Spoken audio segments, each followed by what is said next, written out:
podcast. I'm your host, Gary Suarez. I'm a music journalist and critic, and I write a twice-weekly hip-hop newsletter called Cabbages, which you can subscribe to for free at cabbageshiphop.com. Joining me, as always, is my co-host, music industry insider Jeffery Laughlin. It's season 4 of the podcast, and Jeff and I are engaged in bad movie battle. We're discussing cinematic flops, cult calamities, and all-around stinkers, trading off every episode to pick disreputable films, and with great guests joining us along the way. Today, we'll be talking about Hot To Trot, the 1988 horse comedy that the Washington Post called, quote, an unbridled disaster. Oh, boy. We'll get into the show in just a minute, but please, if you're listening and you haven't done this already, please subscribe to the podcast wherever you get your podcasts from. If you rate the show 5 stars, that would be even better. And if you do all that and write a review, well, we'd appreciate it. Thank you.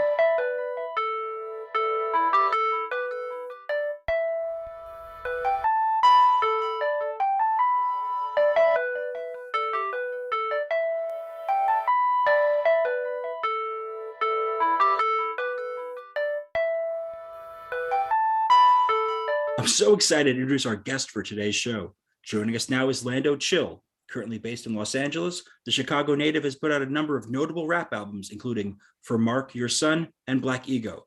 His latest project is called If I'm Being Honest, available on Bandcamp and wherever music is streamed or sold. Hello and welcome. Yo, what's up, y'all? It is a pleasure to have you. Lando, it's a pleasure. As somebody who has enjoyed your work, and I saw you when you toured for Black Ego, so I got to see your stage presence as well. And it was such a thrill that you agreed to talk to us about what Bobcat Goldthwait calls that fucking horse movie. That's fucking, first off, thank you for having me. I really appreciate y'all letting me grace y'all's pod. What the fuck? Okay. So fair. Oh, all right. The craziest thing that happened to me, right, was when I started the movie, and I heard Homeboy's voice. John Candy. Yeah. No, not Candy. Fred. Oh, Bobcat's voice. Ooh, and I heard his voice. You know what it took me back to? It took me back to Hercules. Right. Exactly. Because he was a big demon boy, the Pain. blue guy, Pain. And I was like, oh my God, like I've heard this man before. Where the fuck have I heard this? So I had to look it up. And I was like, oh my God, he was in Hercules. And then the more the movie went on, the more I just kept seeing him as an animated version of a fat blue demon, and I was just like, damn, I can't get it out of my head. But Candy, that's so fitting because that this movie is a cartoon. Yeah, it is essentially a cartoon. It from a big blow up doll to fucking horsefly, big horse blow up doll. Yeah, to literally the first part of the movie, they're getting it on and. Big Don there chilling, watching. Yep. And then Fred walks in on his father-in-law getting it on. I'm like, oh, well, okay, now this is the kind of movie. Wait, hold on. The start of it, when Homeboy said, son of a bitch. I was like, oh, it's gonna be that movie. Oh shit, okay. Oh man. Okay. Yeah, I got you. Quickly though, I don't want to gloss over the VO intro, which made no sense and was never brought up again. Oh, the definition of horse? Basically, yeah, where they define a horse, they go through the history of talking horses, just so we have a believability scale, I guess. But the whole scene, the whole first like 40 seconds, because it's not very long, is essentially to slam Bobcat Goldthwait's looks. Yes, it's just to roast my boy Bobcat. Look at this human. And then they're like, now we'll have somebody step in shit so you know what's going on, and we are off. Let's go. Son of a bitch. The first instance of stepping in horse shit occurs less than a minute after the opening credits. I clocked it at 2 minutes and 54 seconds. So less than 3 minutes into the total movie, which includes that intro of Don the horse introducing what a horse is. Right. Which again, why? But then there's that like that. This tone is set right there, and that's like something that Jeff and I, because we watched this twice. We watched the movies twice for this show, and I actually watched this movie as a kid. When back in like 1989 or 1990, whenever it ended up on basic cable. Well, I'm sure we'll get to that in a moment. But when I watched that scene the second time in this rewatch, I didn't realize that they pan down to the shit before he steps into it. Like they have a whole conversation about a funeral that is about to happen, while the camera just focuses in laser sharp on a gigantic pile of horse shit. This is the introduction to our characters. Like that's a decision that a cinematographer or director made. So like, we're going to pan the camera down away from our film's villains who are just being introduced and just point down at shit. We don't even know why these people are bad yet. We don't even have a sense of like, I wonder if they had a different shot of the two villains talking. And they were like, you know what? Let's go with the shit. Was that an editing choice? Yeah, I mean, I think it's a brilliant one, honestly. I think like you said, it sets the tone for the whole movie, but in the end, right, like the horse wins. In the end, spoiler alert for anybody listening. If you haven't listened yet, if you watch the movie, the horse wins, please. Also, the horse can talk. You should know that. Right. The horse eavesdrops is what the horse does. It does. I was like, I remember read the synopsis, like, oh, day trading horse. I guess a smart ass horse. This horse just eavesdrops. And he was never good. In fact, the only thing that he like ever really thinks up on his own is the Indio oats, and it poisons him and kills Fred's career. That's what I'm saying. So he's not actually a very good stock picking horse. Terrible stock picking horse. He picked coffee. It did well enough to where the boss, the evil doing boss, was upset that coffee used to be shit and now it's not shit. The way that this movie was framed of like a horse that picks stock tips, obviously this inverse of sort of like picking horses to win a race. It's an inverse of that.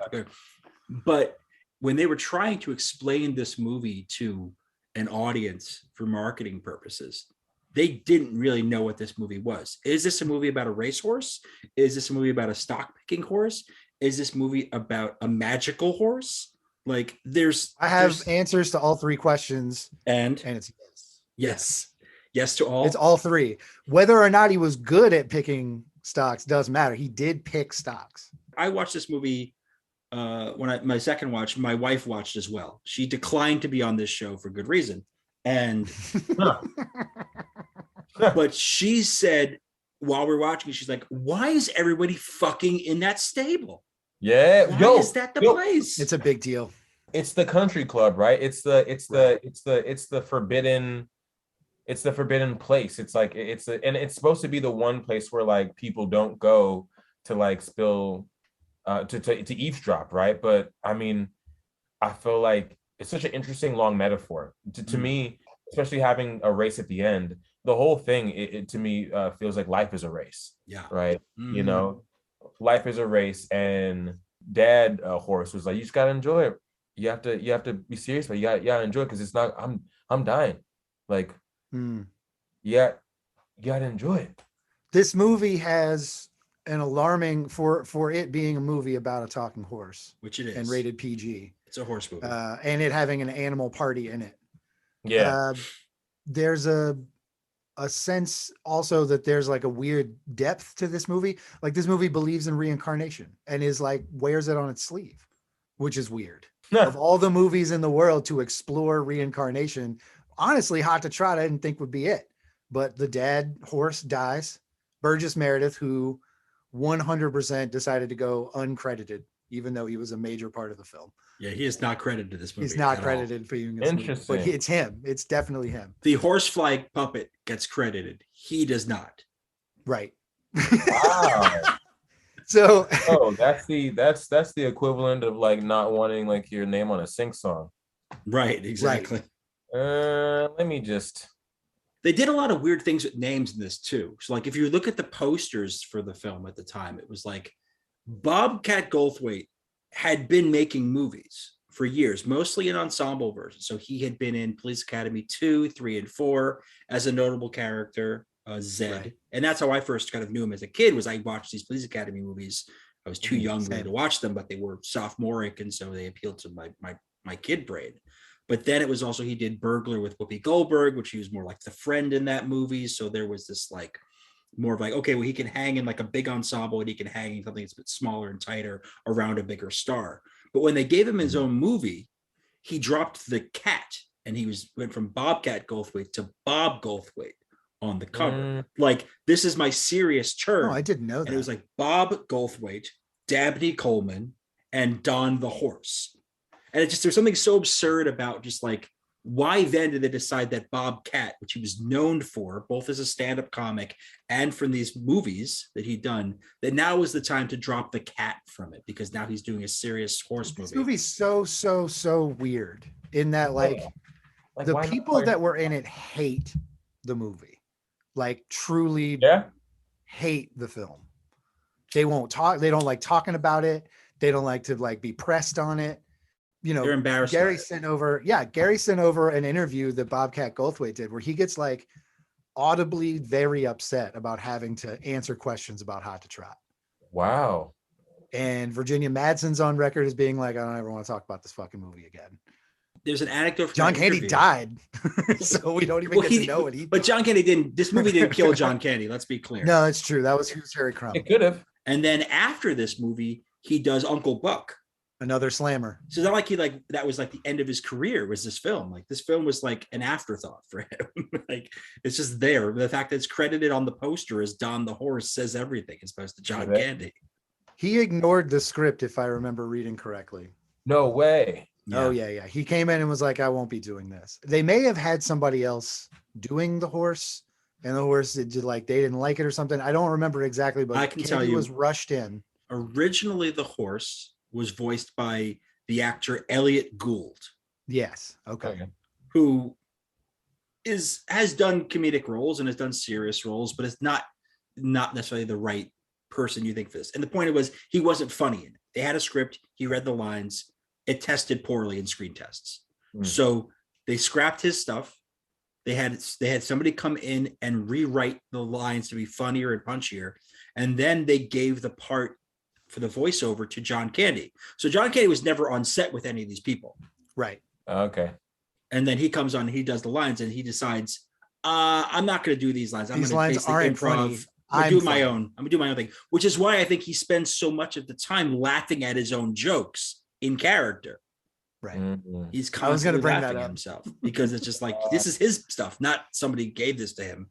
That one line he had where it was like, oh, it's the same when I get in the swimming pool. I was like, yes. That 1960s ass joke. It's so old. I was like, he's like, yeah, There's whiskers on that gag. Right. I'm like, man, who wrote this? Was it you, Nobody. John? Was it you? John Candy also, like, one of my favorite lines in it was obviously improv, where they first walk into Fred Chaney's apartment. Totally 80s want something apartment. to drink. Yeah. They say, do you want something to drink? And Don the Horse goes, something diet. I'd like, yes. Right. Something diet. It was so good. It's maybe the second best line in the movie. I love that first intro where he was like, son of a bitch. That is a great line. The chicken shit lines are great too. Oh, the chicken shit come later. Yeah, those are great. The whole chicken shit conversation is fantastic. Outside in the stable. You calling me a chicken shit? Don't be a chicken shit, honey. Yo, why do Don the Horse and Dabney Coleman have the same teeth? Ooh. That's a really good question. And why does he laugh like a donkey at some point? That horse. I don't know who they got to do the horse movement mouth, but like I think John Candy was probably trying to like imitate it and definitely sound donkey like. In Bobcat Goldthwait's recollection, the people who were like managing the horse were not nice to the horse. They were making the horse do things that horses don't do. All that mouth stuff is not stuff that horses do. Right. Yeah. So what ended up happening is the horse disliked Bobcat Goldthwait because every time he saw a Bobcat, he knew they were going to make him do things. Now, Bobcat didn't do anything to him, but seeing him, he knew, oh shit, they're going to make me like do this. They're going to like hit me so that I make my mouth move. They're going to like force me to do these things. And like, I think John Candy tapped into some of that when he said, when he got into his little riff about Mr. Ed in the trailer, where he's just like, your ass will move too. You talk too if someone shoved a carrot up your ass. And it's of your butt. Sorry, he said butt, because again, this is a PG movie where you can't say ass, but you can talk, you can make, Playboy magazine 1963 jokes about horse penises. Yeah. That's permissible.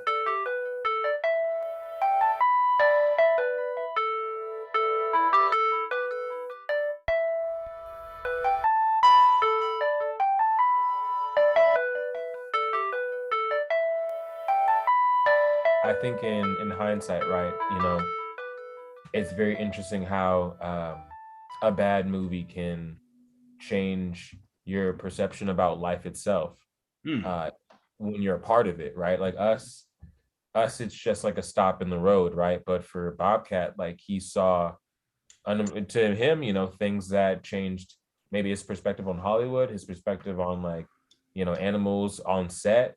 And I think he's 100% on record as saying, without this movie, like if this movie does well and I become a star, I don't make like weirdo underground movies like I do now. I'm probably done with stand-up for a long, long time. Like this changed the arc of my career, whether or not like it was good. You know what I mean? Yeah, he said that after this film it's a lot of things, but he knew he was in a bad movie. Like there's no He went to Hawaii for 2 weeks after the movie came out because he didn't want to talk to the press about the movie. He knew it was going to be awful. So he just escaped. He just left town. Left town. I'm unfindable in the non-cell phone era. But one of the things that he took away from this film was that if he ever wanted to do a movie and have any level of control, he had to become a director. He had to be a writer director. He could not do it as an actor. As an actor, he was always going to be beholden to other people in these things, to directors, to the scripts, to the producers. He had to do it his own way. And that led to things like in 1991, he did Shakes the Clown, which later on is considered this cult movie and has a lot of retrospective acclaim. But at the time, it was just like, everyone was just like, Bobcat Goldthwait makes bad movies and this is a bad thing. But now, it's interesting what happens with time when you start thinking about legacy. So he can look back on this movie and be like, this is terrible. And I did this movie for the money. Because I think in someone's mind, and this is something we can get into, because this happens a lot when we talk about bad movies on this show, is that there is an understanding. They know they're in a bad movie and they're making the decision for reasons. And what ends up happening is that they're like, well, it's a bad movie, but it's for kids, because the PG rating suggests that you're watching a movie that's like kind of for kids and families. And maybe there's a few potty jokes in there, but like, you don't actually like. There's some jokes for mom and dad. Sure. Well, but the thing is, that's what happens. Ultimately. But I'm with you. Yeah. But what happens ultimately, like, is that it gets muddled in the process and you get a film that doesn't make sense. And this happens. But I don't know if they're right. I don't know that they're right that this is a terrible movie. I laughed a bunch of times. It was like kind of stupid, mindless fun. Yeah, but it did have like dated humor that like I could see. I remember looking up the scores for the movie, right? And like, back then there wasn't like the composite score that we have now. I don't think it necessarily reflects what everybody thought back then, but like it was 20 out of 100, right? Okay, yeah. Or as far as Metacritic, and you go down and none of the critiques are modern. They're more along the lines of, this movie's whatever. This movie's, it's not funny or blah, blah. But then there are instances where like there was social commentary that I liked, but it was a little South Park-esque, right? To where if you weren't a discerning person, or if you didn't use your critical thinking skills, it would just go over your head. I'll make a reference to he was on the horse. Dom was on the phone with the flower person. Yeah. And he was and somebody was doing a really terrible Japanese accent over the phone. Oh yeah. Like a lot of the help being on the ranch either or at the fancy apartment being brown or or perceived Mexican, Latin American or South American, but they were brown help. Like the funniest kind of moment where you had like a little bit of a racial joke but not was the blind guitarist. Yeah. I guess in short, it's not a terrible movie if those weren't there, but those appearances of just dated humor that won't necessarily maybe make me cringe, but can definitely make people who are sensitive to that, or people who just want to be sensitive and and know that the shit's a joke, but they just want to be sensitive. It would bother them, and then they would deem it a little worse than terrible. It would just be like a bad movie. I want it to be a good bad movie.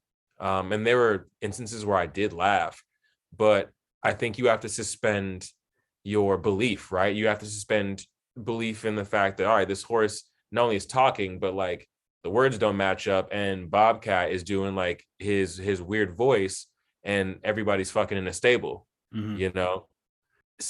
I won't say it wasn't funny at parts. I will say that 1,000%. That blow up doll horse fucking shit, that had me going. He was just there in the side laughing. I'm just like, man, this man, he a goddamn mess. Mess and a half. Mess. It's the problem with movies like this, where it's like when you watch them in retrospect, when you watch them now, all these years later, there's things you could get away with in a movie back then that you don't now, and I think for good reason. It's like, look, being Latino, I watched that movie and I go like, why the fuck does the housekeeper have a mustache? Yeah, you're playing that for a joke. You're playing that for a joke right there. Okay, like why is that the case? Like the florist bit, as you described, was another one where, like, again, I'm watching my wife and she's like, what is with this accent? And the kind of Asian-y accent, like the Asian-y, like it's not Asian, like an Asian-y accent that sort of is used so much in the movies in this period that it's just like so frustrating. I was relieved when the bluesman was not played for anything other than the stereotype of a blind bluesman. Like, I was relieved when the joke was that he discovers that the horse is not just a hairy Italian boy and goes, what the... comparative to the movies of that era, there's less. These were at least bit parts and small lightweight shit. It really was. And except for one. I would like not to make any excuses for this. Like, it's unnecessary and ridiculous, but we have watched a bunch of bad movies and we have had to apologize a lot more than we did with this movie. Because the one thing with the movie, like, that you can look at that and you can say, well, this was that time period, and was there enough stuff that I laughed about in the film that you can say, you can basically put an asterisk next to it and say, this stuff is worth calling out and saying, like, that's shit, and that's going to make like, we can talk about like whether or not like wokeness makes somebody feel a way or express a way now, but there had to be people who watch that movie and said, like, this is how they're portraying me in this. That fucking sucks. Right. Like representation on screen. And the thing that gets me, because there's one part of this movie that I didn't notice when I watched as a kid, and I didn't notice the first time we watched it because I was very high the first time we watched it. You had to point it out to me. I was like, whoa. But in the rewatch that I did, the second adult watch that I did, there is the scene when they show up at the racetrack. And there, the horse goes and talks to Satin Doll, and also there's the other horse there. I forget his name. Dabney Coleman's horse that's running the race, and he's like, he's like, or something like that? Yeah, and he's just like Kensington or something. Yeah, and so he's just sort of like hurling invective at the other horse, at this male horse, and right before like a scene cuts, he uses the F word, and he uses a homophobic slur right there. And it was like so quick to the cut in terms of how the scenes were cut that I didn't notice it when I was stoned, but when I was watching it and maybe a bit more aware of some of the other flaws in this film, I said, well, what the fuck? And my wife as well, she's just like, what did you just hear that? Did he just say that? And for no reason. And that's not like, and that's where you go like, okay, John Candy thought that was funny. Why did John Candy think that was funny? I mean, there are answers to that question. They all suck. Yeah. They're all really shitty answers. Right? So certainly, I mean, certainly that stuff is there, and I think Lando is correct in like that stuff ruins an okay time. We did a whole season of stoner movies, and I was terrified to watch any old Cheech and Chong films because I love Cheech and Chong movies. Mm-hmm. As a kid, I watched Smoking Now. You can see I love fucking Cheech and Chong films. When I was a kid, I loved Cheech and Chong films. I loved the comedy albums, and I realized like, there was something that insulated them a bit enough. That's like, well, you have a Latino character, you have a Latino actor, and you have a half Asian character, and that gives them some level of insulation to some of the jokes they can make. But then there's still things that they do that you go, oh fuck, or is there gonna be a blackface thing? Is there going to be a homophobic joke? Is the butt of the humor going to be about Asians? Like, and then you start to like worried about it as an adult now and go like, did this thing that I love as a kid reinforce stereotypes the exact same way that normalizes these things and makes people get defensive about it from a comedy standpoint and say like, well, we should be able to say anything. It's like, no, that's fucked up. And that's not actually really like, that was funny. Why? Like asking why that was funny. So I think you bring up a number of valid points, but like the valid point is that even if you go, I laughed at a movie like this now, you were saying it in spite of or keeping in mind that there's some fucked up shit in it. Yeah. And I wouldn't want to be a woman and watch this movie either too. No. Not saying it was like, the most sexist thing I'd watch at all.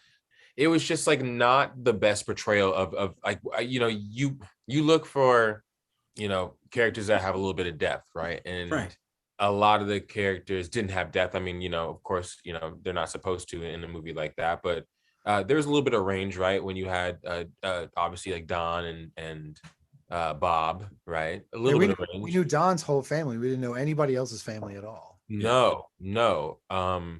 You had a little bit of backstory about, Bobcat's character and just the fact that, but there was never explained why the way he was the way he was. He was just like an idiot. All right, cool.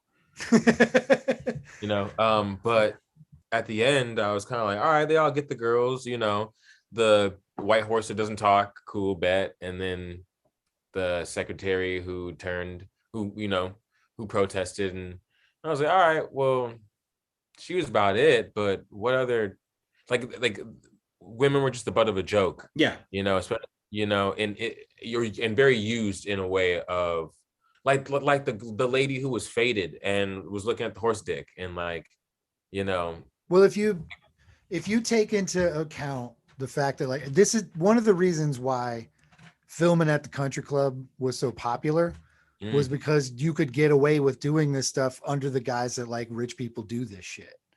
They're bad to their women. They cheat on each other. They're the worst people. Yeah.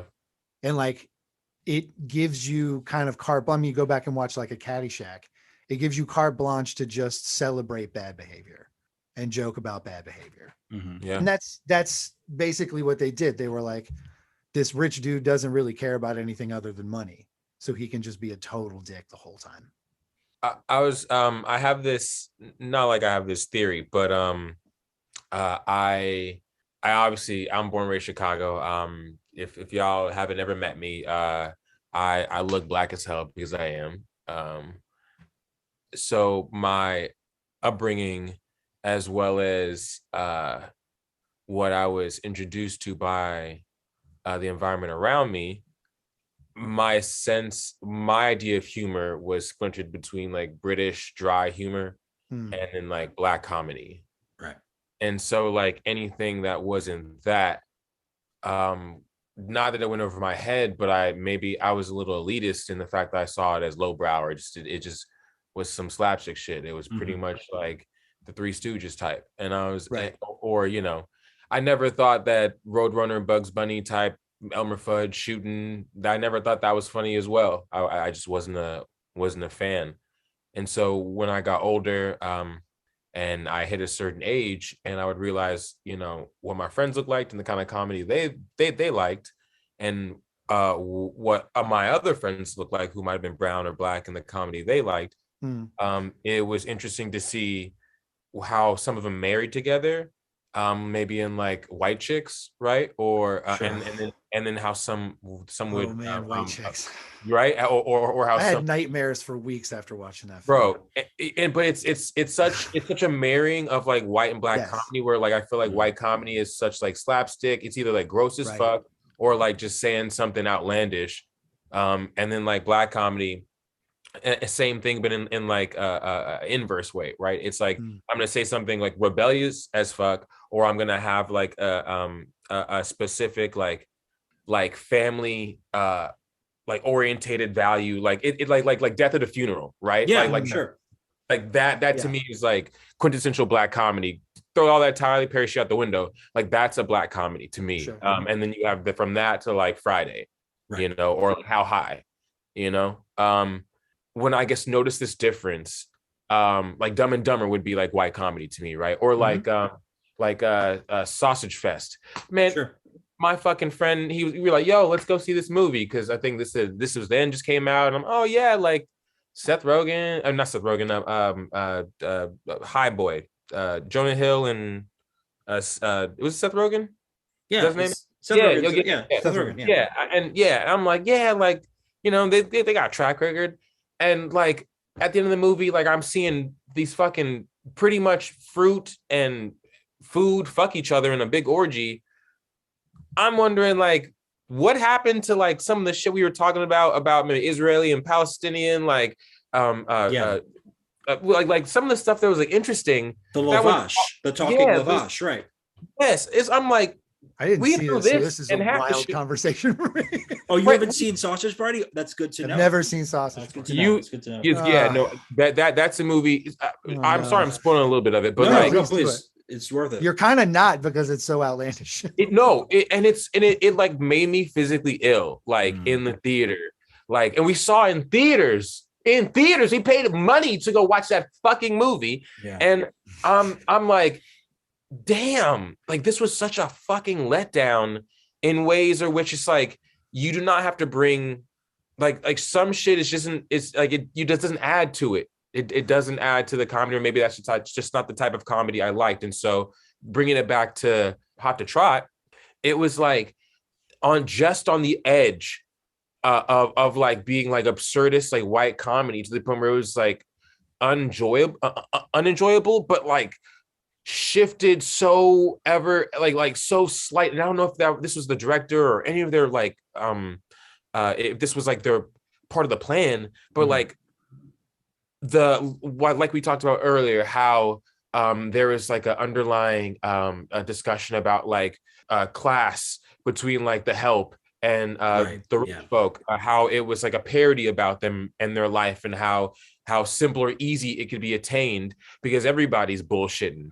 You know, like this man can be so successful to get shit from a fucking horse, like, and y'all can't even keep up. And the fact that like you have to physically challenge somebody to a race, to a competition, something that literally like this movie is about in the end, like life is a race, is the most kind of like American pseudo kind of white-esque thing to kind of see. And it made so much sense, and it was so apropos, and at least we got a good ending, right? Of like these characters who were, you know, all right characters to a certain extent, at least got to see some semblance of happiness, because I wasn't going to see it at the end of this fucking movie. So there was fair. Yeah. There was respite in that, but there is a certain amount of privilege that is being displayed in this film, not just on screen, but in its very existence. It's the kind of film that you go, if you're gonna make categories, which I think for the purpose of this conversation makes sense, of white comedies versus black comedies, it's like I would have seen Bobcat Goldthwait stand up on HBO or whatever the same year that I'm watching Eddie Murphy and Richard Pryor stand-up specials, and Sam Kinison and Andrew Dice Clay, and all these things are kind of put together. And that in itself is a form of privilege right there, is just kind of consuming comedy in that way. But like for a movie like this, it's like they can create it and say, like, even if you have a good outcome like this has, where it's like, well, the richest, jerkiest, worst people lose and the underdog wins, the underdog is still white. The underdog is still somebody who was not only white, but got to this position where he is, despite being an actual idiot of some sort, having his mother remarry into a thing with this guy for reasons are never explained and aren't clear. Why does it not work out with Buck Henry, who we see for 2 seconds, after the Bluesman scene, we see him in the car singing with Buck Henry, a complete throwaway cameo. And it's just like, the idea is like, well, you can fail upward. You can succeed in the most ludicrous way because you are this. And at the end, a horse does better than any non-white character in the film. Yeah, hands down. I mean, and I honestly really attribute that to maybe just my personal taste, but like to John Candy's voice. Sure. Like I think like, it's so iconic. If Eddie Murphy had taken the money for just like for 3 days of voiceover work, which is probably all this ended up being, 2 days or whatever. Like if Eddie Murphy had taken that money. I mean, he was a super pro at this point. It could have been real quick. Yeah, I'm saying he would have just banged that out. Like, right. Would that have been something that would have made sense to a white audience, that the horse would succeed if the perception is that it's a black person voicing the horse, therefore it's a black horse? Yeah, that's you bring up a great point. Well, I'm piggybacking on yours there because you're bringing up the fact that Don the horse wins, totally. But he's being perceived as white. So I'm saying like the inverse then being how audience perceived it. I mean, nobody liked this movie, which is also another side of it. But I guess that was going to go into my next question. Like you have this audience, right? Who is this audience and why was it marketed? How it was marketed to the point of like it not like it just sounds like they knew it was bad. Like it's everyone involved knew it was bad. So we asked earlier what the horse was. Yeah. Was it magical? Was it, they give us a small little slice of history that turns into a Bobcat Goldthwait slam, which is pretty sick. Mm-hmm. But they give us this slice of history and they slide in there that there are a generation passed down of horses that are sentient and can speak with humans, like can translate languages. I mean, when he rattles off his lists of languages he speaks, right? That was a really clever, weird joke to throw into that like chasm of stupidity. Where he could like speak dog, he could speak cat, he could speak pig, he could speak like, he could speak like 36 languages or something like that, which is insane. And like also human, which is, a totally different complexity. Anyway. The human is English. Human is not Spanish. He doesn't speak Spanish to the maid ever. He doesn't speak Japanese to the person on the other end of the phone. No, a human is English to him. He only speaks English. Yeah, that is it's such an interesting way to racialize it. I mean, I don't know. It's hard not to racialize animals, right? When the only thing you have is the voice. And with that voice, you have context. And the only context you have is if you know that character or that voice actor and who he's played prior. Or if you've seen him in person, right? And obviously you've seen John Candy in person, then it's just like, especially this was a very like personable him thing. Yes. He sounded like him outside of the movies a little bit. Like he was just kind of riffing and having a good time. So then that's my question. It's like, who is this movie for? If they knew it was so bad, it kind of confuses me because, there's like people who make jokes about their bad movies, like Ryan Reynolds with Green Lantern, right? And like, sure. you can like poke fun at it. There's some people, like who else? Like maybe, Samuel Jackson might regret, Snakes on a Plane, who the fuck knows? I mean, maybe he doesn't. I know Bruce Willis is probably regretting everything he's fucking doing now, but he's probably getting out of like tax evasion debt or whatever. Striking Distance. He feels this way about Striking Distance. Oh yeah.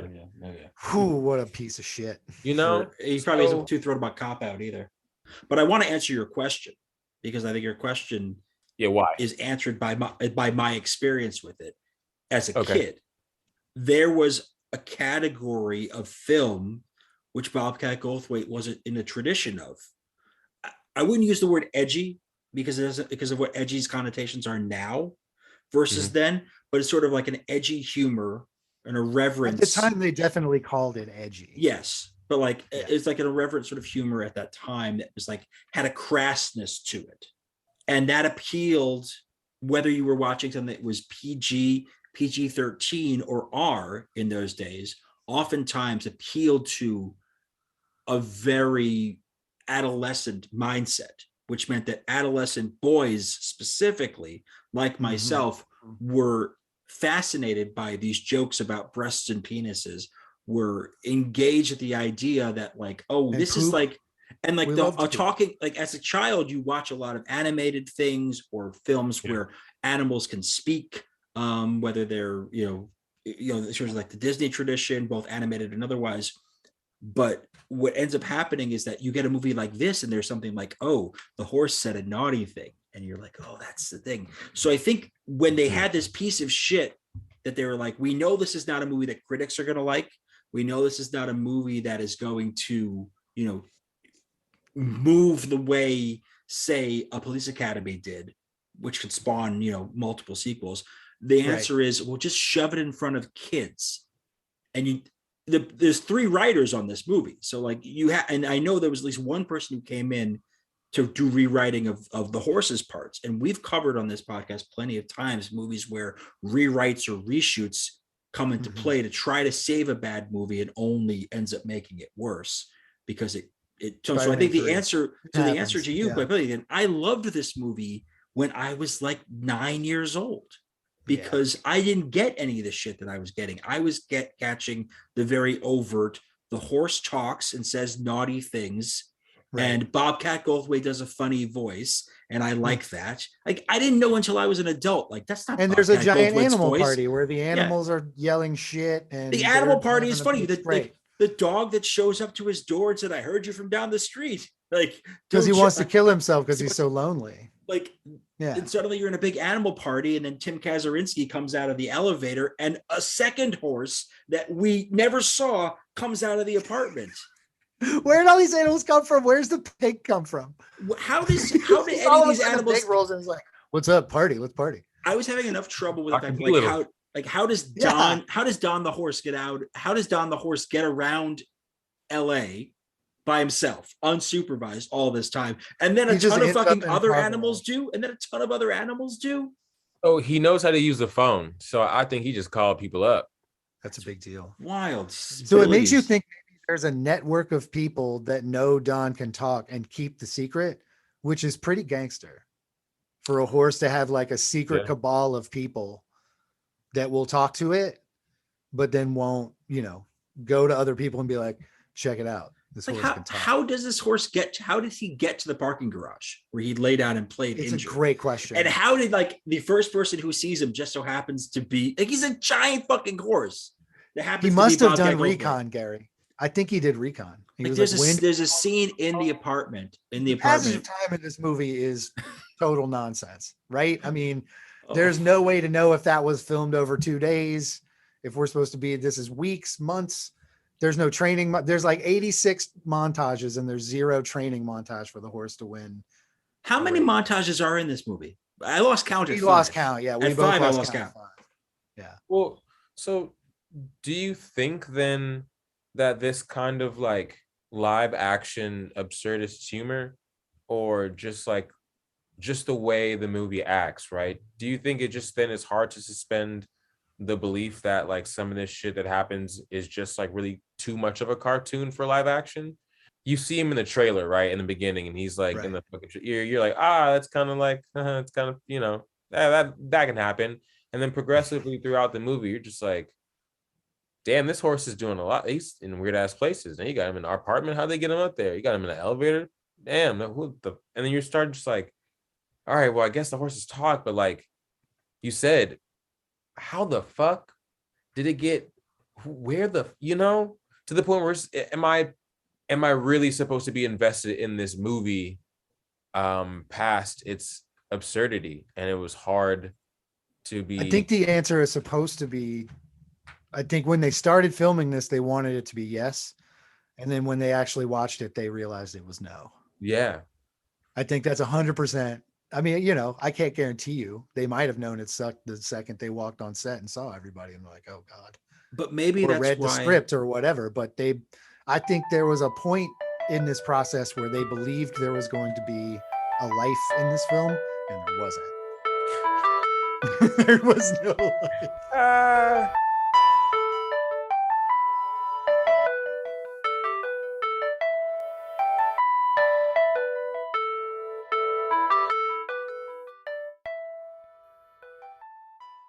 At some point, our hero, Fred P. Cheney, he doesn't like look into the camera and break the wall or anything, but he says essentially to the crowd, I owe all this to a horse. And if you think about the weight of that sentence after the movie came out, that he really does owe all this to a horse.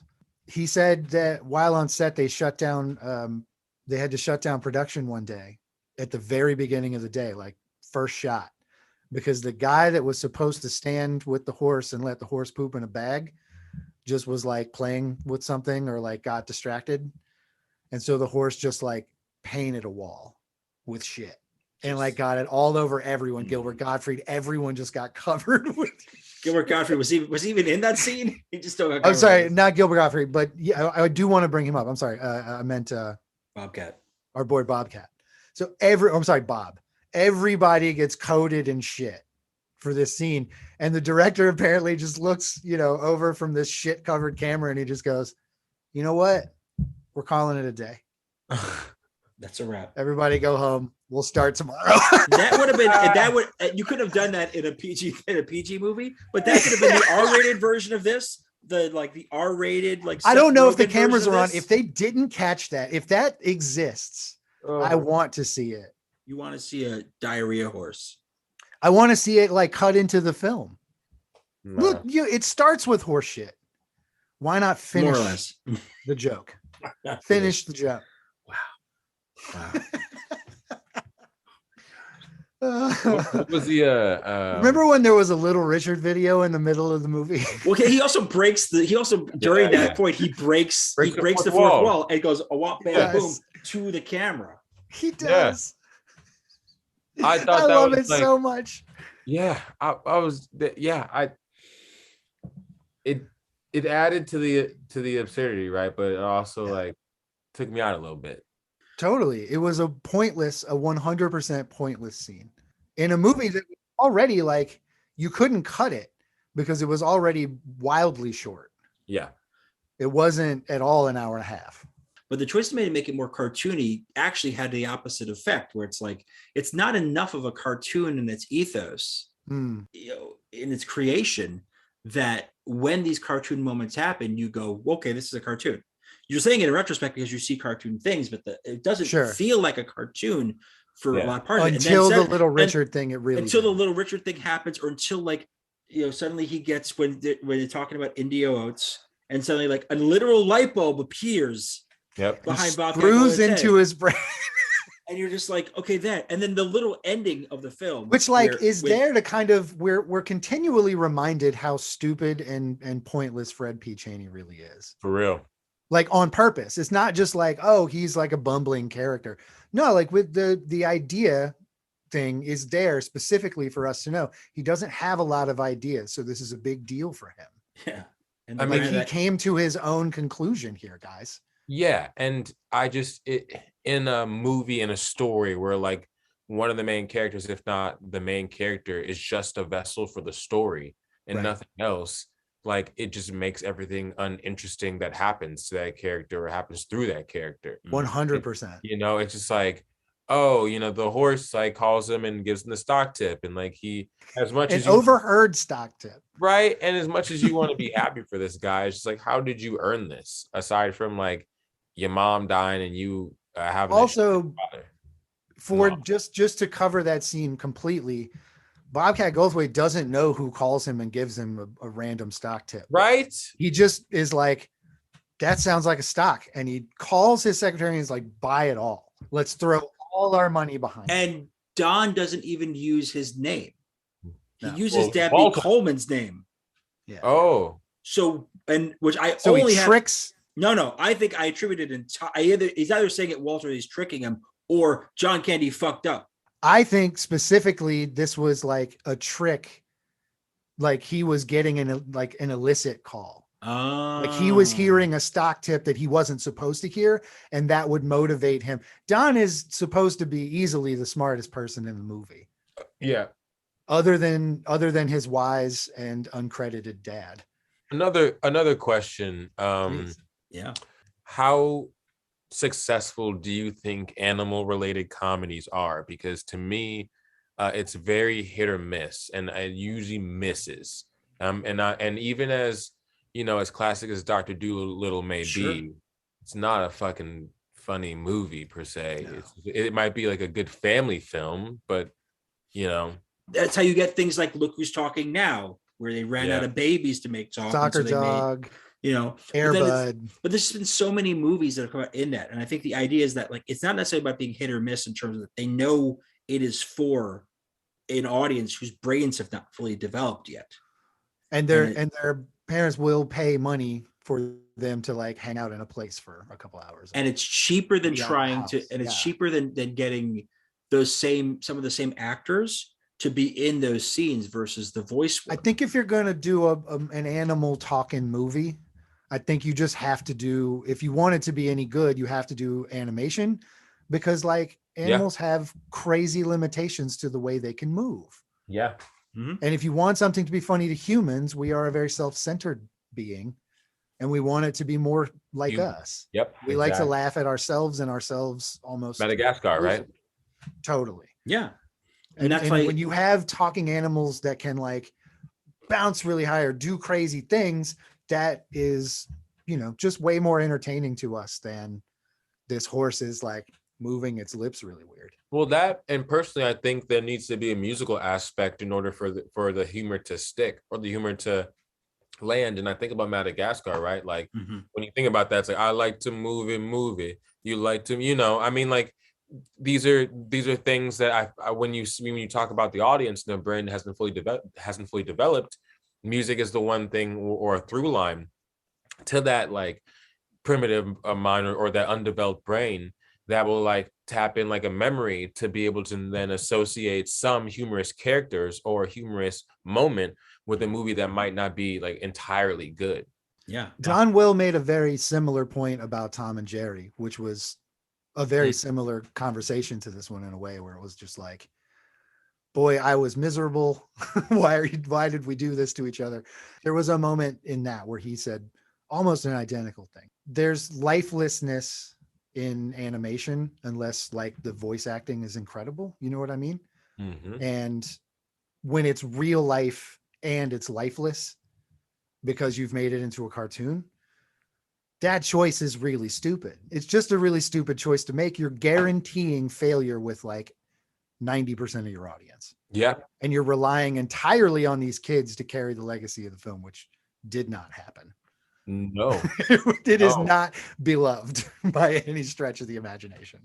It scored a 0 on Rotten Tomatoes, even in its later years, which is hard to do. Yeah. So, but it would never give it a chance, though, right? So I think now is as good as any time to vote on this with our question. That is, before we vote, I just wanted to have a couple of quotes in here and one thing that I really loved. Okay, sure. The steam room briefcase phone. I put that in my notes. Oh, that sure. A dude in a steam room brought his briefcase into the steam room first and foremost, and then opened it and answered a phone. Pulled out a corded phone and made a stock tip call, or took a stock call. In the steam room. So and how like 80s changed the face of the movie. The phones in the movie were fascinating to me because it was like just becoming a thing where that's funny because it's like a thing people do now. One in the car. Have a phone in the car. One in the car. Yeah. And he just calls information to just be like, I'm on a car phone. I'm rich. Look at me. I'm crazy. I'm rich. The phones were really, I thought, well used because they were actual sight gags that worked for me.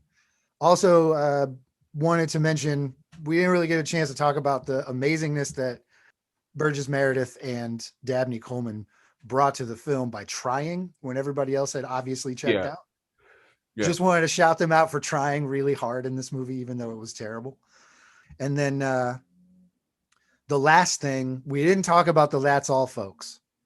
Well, that's the cartoon, right? The cartoonish part, but that they literally looked into the camera and were like, you win some, you lose some.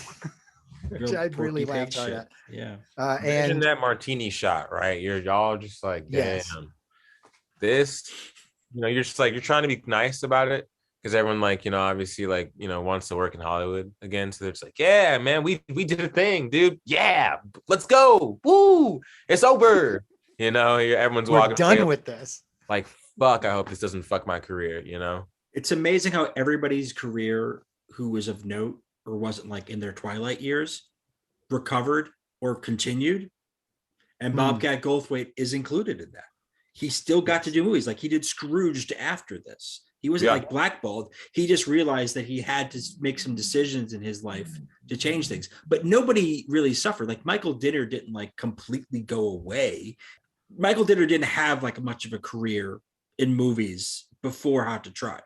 He directed 2 movies. He'd done TV. He directed 2 movies prior to that. And this was a bunch of people's sort of first forays. He did a movie with Judge Reinhold before Hot to Trot, which just sets the tone for these things. Judge Reinhold is really hot because he was in Beverly Hills Cop. Let's give him a bad movie that no one's going to like. That was called Offbeat. So then Hot to Trot happens and it fails and they don't give Michael Dinner any more movie work. But he ends up spending the next decade or so in television.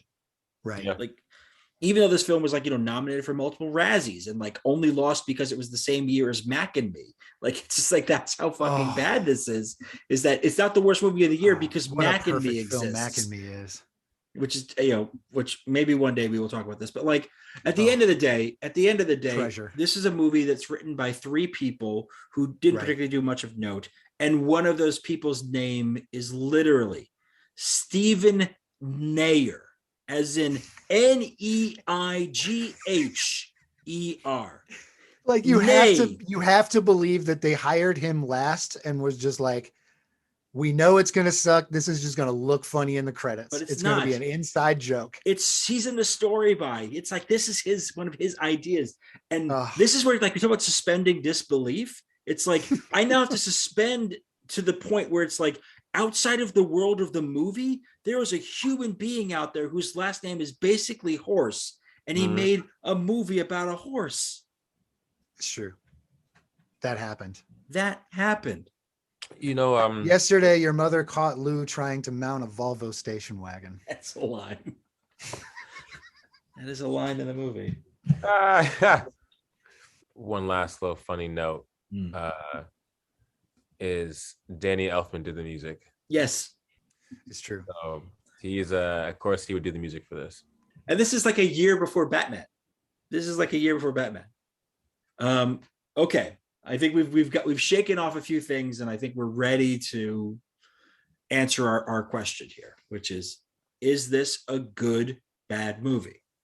Hot to Trot is a bad movie. It is not a good, bad movie. It had the potential to be a good, bad movie. I think with different writing, I think with some character changes with Bobcat's character, and I think with more interesting ancillary cast beyond. So some thought. They would have had to think. Yeah, pretty much. Instead of just writing. I'm trying to be nice. I'm trying to be nice, analytical. But no, it's not a good movie. I think you have to be high or drunk to enjoy parts of it. But I would not watch it again. And if I gave it a score out of 10, it would be a 1.5 or 2. But yeah, best part of that movie for me was damn near at the beginning when he steps in, she's like, son of a bitch. And she Dabney Coleman was awesome in this. He's like, nah, fuck it, let's keep going, let's fuck. When he hands the piece of paper to him and he's marked out $500 for his half of the business and puts down 525, and then he says, "That's cash, mostly cash." He tried so hard with this character. He really gave it his all. Oh shit. Well, Jeff, what say you? I'm a terrible person, and I like love the thing with a good bad movie for me is that it's truly so like you're laughing more at the choices they made and why they exist than you are at the jokes themselves, which makes this movie hilarious. When you're outlandishly stoned, you're like, what? Why did you do that? What is the point of this? That delights me to no end for some reason. So I'm still in the good bad camp, despite the obvious flaws. So like I have talked about this movie for years to anybody who'll listen, despite having not seen it since I was like 10, 11 years old. Right. And so like when we brought up last week or last episode, I love this movie, but I realized in retrospect, I watched it with like the eyes of a child. And when I watched it through the eyes of a stoner once, and then watch it through stone sober the next time, I've had to rethink my position on this. And I have to, especially from having this very intense conversation where I feel like we've touched on a lot of really interesting points. This is a bad movie. This is not a good, bad movie. If I believed for a second that you were mind changed and you weren't going to vote against me no matter what, I would say bravo, but I don't believe this. This is a heel turn. Well, this is me having gotten heel through turn. this conversation. I think Lando made a lot of excellent points today. Of course. That got me thinking very much about my relationship with this movie. And I Right. can no longer say I love this movie, not even with the great Gilbert Gottfried cameo at the end as the dentist doing. I mean, you talk about comedians with funny voices. The two weirdest tops. voices in the game were like in that movie. It's crazy. And like that scene was the thing. Like I have to say, like, I realized that there's so much more wrong with this film that negates what I liked about it as a child, and that doesn't hold up as much as an adult. Are there parts of this film where I laughed? Yes, absolutely. But far fewer than I would have expected, and far fewer than when I picked my pick from the previous one for Bucky Larson, Born to Be a Star, where I laughed far more at that one than I did at this one. I truly don't understand that. Well, we did a whole episode on it, Jeff. You can go back and listen. I still don't get it. You can go back and listen to the episode if you want. I could a million times and still not understand why that was funny. Well, I think we've gotten our answer. Hot To Trot, bad movie.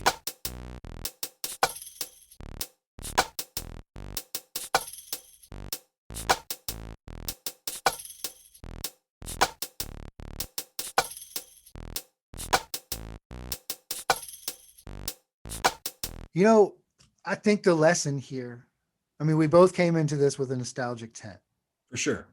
Right? Where we just like didn't really understand the levels of stupidity this thing really cranked out.